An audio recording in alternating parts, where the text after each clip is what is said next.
Hi guys, welcome back to my channel. We are doing a story time. Like a little Q&A story time. Just a young, because I have been silent and I have been inconsistent, and it's not that I don't care, but things have just been getting so busy. So these are just some questions that I got asked when I told people to ask me questions when I was filming with my mom. And I never got to answer them just because I wanted to do it by myself.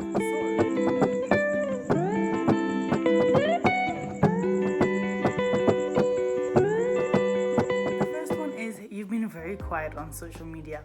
What's going on? So basically what's happened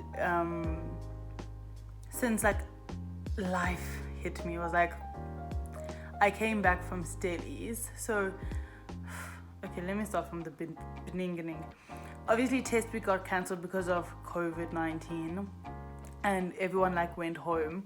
And I was thinking I'm gonna come home and see my mates, but then because I had flown across the country and I was feeling a bit ill, I decided to self-quarantine myself for 14 days to protect my mates.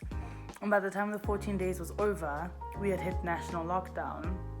So I couldn't see my mates, nothing, which was very, very depressing because I hadn't seen them in so long. And I just gone through a really tough time in Stellies, which is in the next video. I tell it in a story time. And it was just not a time. So I didn't want to be posting on social media then. Then I was at home for another 2 weeks, and then we moved houses.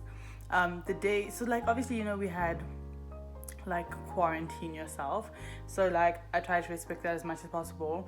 And then the day before the official national lockdown, we moved houses. So obviously it's lockdown, you can't really go anywhere. And then also it's not very easy to pack up a house in 24 hours and to move, right? Because the people that were in this house weren't leaving, so we couldn't pack up our old house.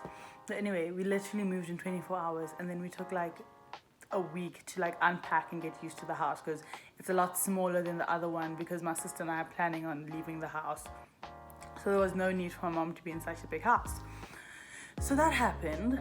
And then it was just everything started happening really fast. At some point then online school started, and self-teaching yourself engineering is not fun, besides the fact that I just don't like the degree, but I have to kind of stick with it because of parental pressures. And then I was adjusting to a new house and a new dynamic, because the dynamic is very different, and also helping out at home a lot more. So initially all I was posting was me cooking, because I started cooking a lot to try and make myself feel better, I guess. And then I just got over that, and then after that just things started happening in the country and in the world, and I just felt you know what, I'm gonna use my social media to try draw attention to those things. So, and your girl also got a job, which is absolutely fun. I love it. It takes up most of my time, but just because it's so soothing to me, it brings me peace. So I end up spending a lot of time working on things and working ahead in order to clear my mental state. This question, relationship status, not much talk of bonga. Okay, I'm single. I'm very, very, very, very single. More single than I've ever been, probably. I'll get into a story time of that towards the end, but I'm extremely single. Sometimes it hurts, sometimes I'm fine with it. But yeah, Bonga and I had a huge fallout at the beginning of the year. And anyone who knows anything about my life would know, he's always been very, very important to me. So, our relationship started getting a little bit toxic, and it was just best that we distance ourselves. We don't hate each other now. It's not if we see each other, war's gonna break out. But I think personally I chose to step back quite a bit, in hopes that he would step up to what he wasn't doing before, and he did for a little bit. But then after that, it's once we were talking again, he kind of just got back into routine. I was oh, she's back, so I can be on my old wave again. So that's dead. It's finished. It's over. Finito. You right? Do I have a racial preference when dating? You know what? I actually do not. And I've been saying to my friends for quite a long time that I do want to have a romantic experience with a white guy. But I feel like as a person of color in this country, you're almost limited to your race. Just because of our history, you know, it would be ideal if white people were not racist, but a lot of them are, and you never know what you're walking into. Even if the guy themselves is not racist, you know, you don't know what their family is going to be like, their grandmother. Like, I had a friend where she's a person of color. She was dating a white guy who was not racist. He wasn't bothered by race at all. And then, like, we went on holiday, cool. And then we all left and she stayed for the holiday. And his grandparents came and she was in the kitchen making breakfast and they're like to her, "Oh, are you the help?" The help? Like, not me. I would lose my mind. I'm not patient enough for that. The whole holiday I'm going to be sitting with your grandmother who assumed I'm the help because I'm a person of color? Are you being serious? Not me, sis. Not me. Never. No. I'll go mad. So that's the first thing. Then also, I think there seems to be this perception of like white Huns are a lot better. So for a person of color, for them it's an achievement to date a white Hun. You know, whereas for a white person, they're very happy staying within their race. So as a person of color, it very quickly becomes a thing of like, your dating pool becomes very, very small. Also, because there was a gent that I matched with on Tinder, a white gent. And he was so cute and I was so ready and we were chatting up and everything. Then he's like to me, "Are you into race play?" Listen to this. "Are you into race play?" So I'm thinking he's like role play. So I'm like, "Oh, I wouldn't mind it." He goes, "Do you know what it is?" So I was like, "Of course I know what role play is." I'm thinking I read wrong the first time. He goes, "No, do you know what race play is?" I'm like, huh. Okay, maybe I don't know. So I'm like, "Oh, I'm guessing you'll enlighten me." He goes, "Yeah, I want to call you my dirty little nigger bitch."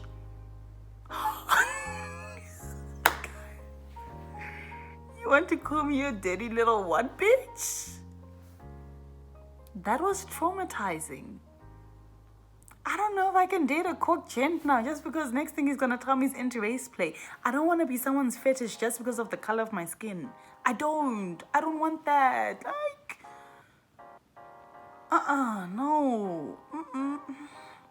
Dirty little what? Do you want to be my dirty little nigger bitch?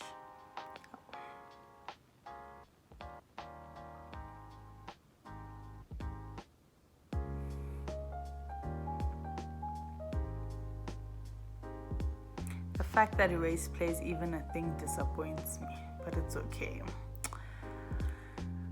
What would you do if your current thing doesn't work out? I know what this is referring to. This is gonna lead to my story time. But basically, because I don't know if I'll get into it then, it didn't work out. I got dribbled again. This person genuinely made me feel so good about myself and like made me feel so valued and loved, which is something I'd really been lacking in terms of like romantic experience. But they dribbled me anyway. Yes, they were light skinned. Yes, they were Zulu. Last one, yay. What is the hardest part about starting your channel? I think just getting it going. It's very discouraging when you start because YouTube is not like Instagram. On Instagram, you know, I post the IGTV and get easily 300 views, unlike a very basic IGTV. And you have to like constantly promote it and be at it and like creating content. Consistency is key, editing the content and all of that stuff. So the process is very discouraging because people won't support you. You know, not like some people are very lucky because they get support like this, and then other people don't. Let's take a quick break. I'm getting too many messages. Turns out it was just my engineering group. My life is really not exciting. I'm lying. It's exciting. That's why we have tea time with Cheech. Okay. I love tea times. I love spilling tea. Like, if you ever need the goss, they're on the down low. I'm your girl. So,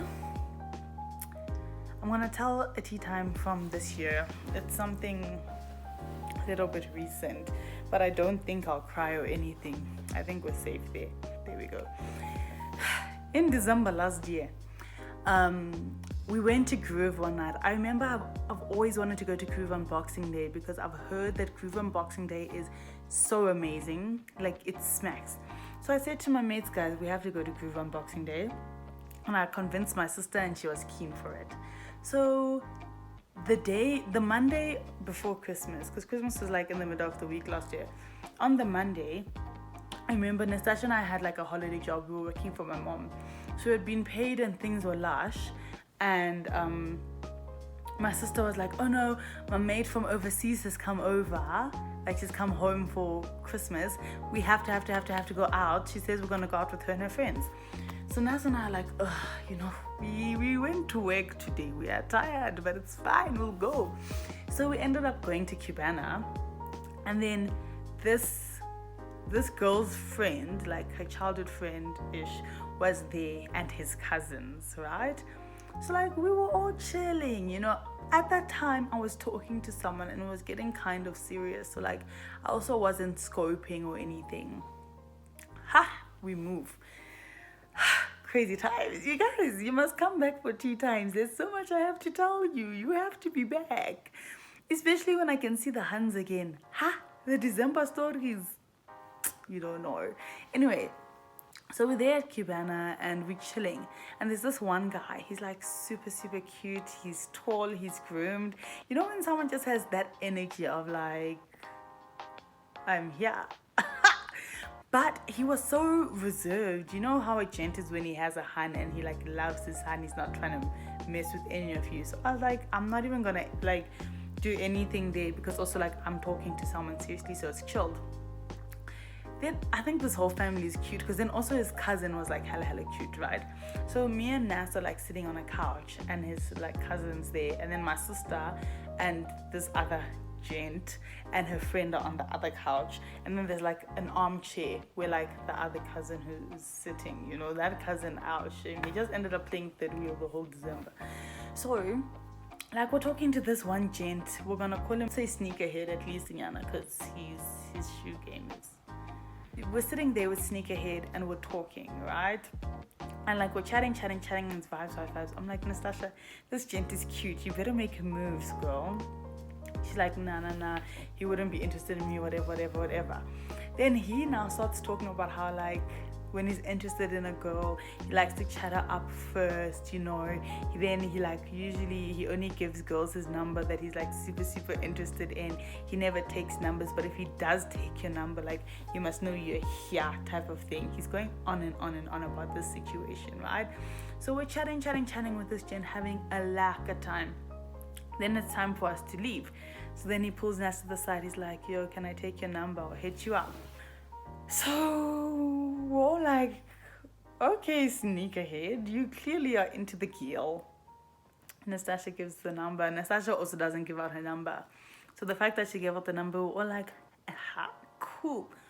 Then, keep in mind, Nastasha and I have been with each other the whole December. Like, we hadn't been apart for even a day by this point, right? Like, from the day finals ended to that day, we had been together every single day, every single night. Like, we hadn't spent a night apart at all. Whether we're between her house or my house didn't matter, or Ash's house, or wherever we were. Then, obviously, she goes home for Christmas. My heart broke, because that's my wife. Anyway, she goes home for Christmas. Then after Christmas, obviously, she comes for Boxing Day Groove. And I remember... No, I'm capping. She just comes for Boxing Day Groove. And we all get ready to go to Groove and whatever, and Tyler comes as well. And then my sister's like, she invited her mate as well, and we go to Escobar Lounge, which is like the best place ever. I love that place. If they want an ambassador, they must call me now. My Instagram is at Chichi with 6 Ys. They must go there, send me a DM, ask me for my contact detail. We'll talk to each other. It will all be grand. So we went to Escobar Lounge, and we're chilling there, having the time of our life. We got our own table, we ordered our bottles, like it's more, girls with money. Then this gent, Sneakerhead, starts texting Nas like, where are you? Me and the boys are out tonight.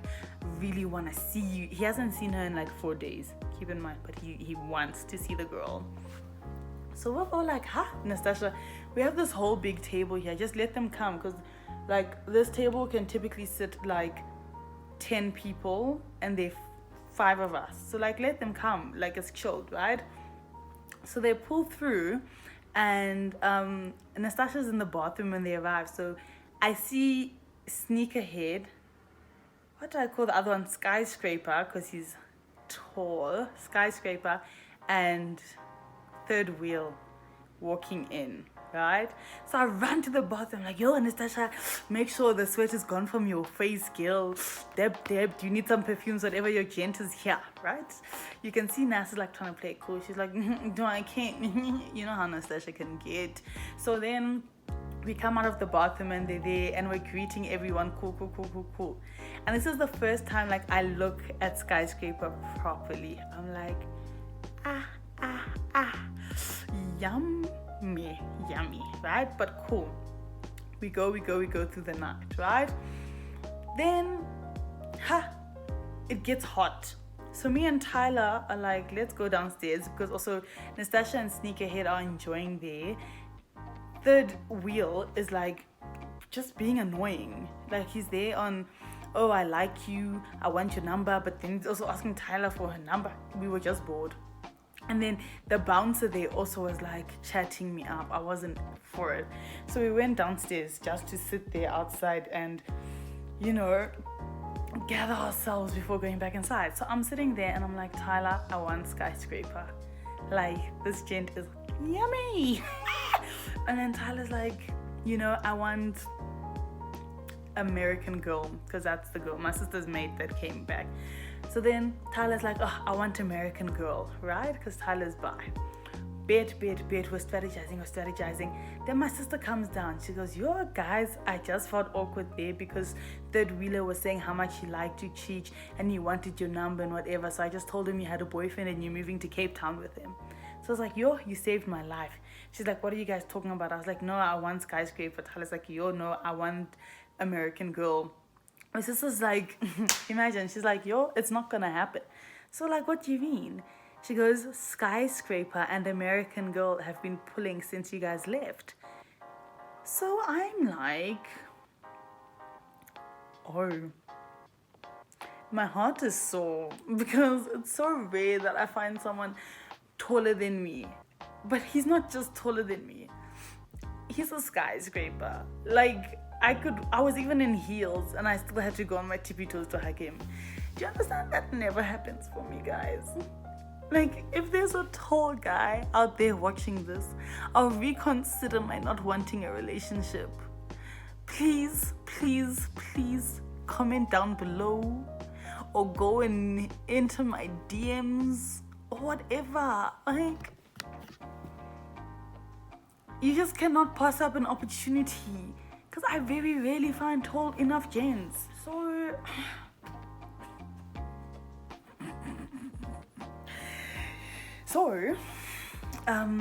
Tyler and I are distraught. We're like, okay, let's just go back up, since we paid for that table and that bottle. We must finish it. It was Olmeca. We go back up, and I start drinking the Olmeca straight from the bottle. I'm like, this night is just whack. I'm not for it. Like, let me just get naked, go home, and enjoy, the rest of whatever's left of me. Cool. Then I don't know what magic Tyler starts working, but she comes to me and she goes, I've hooked American Girl, so if you want to move, you can move. Like, this is your time. So I'm like, what? She goes, she literally pushes me towards Skyscraper because he's sitting on like the couch. So let's say I'm here, I'm standing, I'm dancing. Where you guys are, basically, you guys don't get me. There's a couch there. Here, there's a couch. So she pushes me and I'm like right in front of him. So he looks up at me because he was on his phone. And I'm like, do you want to dance? He's like, oh no, I don't really dance. I'm like, you can't come all the way to groove, especially with me and my hands and not like groove. Then he's like, okay, fine. And it was like nice Afro beats playing. Wizkid there, yo. We were going. So he stands up and we start like grooving. And you know, your girl's there like, And he's there like, And you can just see the vibes are flowing. And then the song finishes and he like sits down. So let's say like now this is the couch. He's sitting where I am. There's like an armrest here. Yo, there's makeup on my jersey. I'm going to have to put in the wash again. This is why I don't wear white. Anyway, there's an armrest here. So I'm sitting on the armrest and he's sitting here. And we're like chatting. But it's a club, it's loud. So you're here with each other. So imagine we're here, we're talking to each other. And then he's like, would it be weird if I kissed you right now?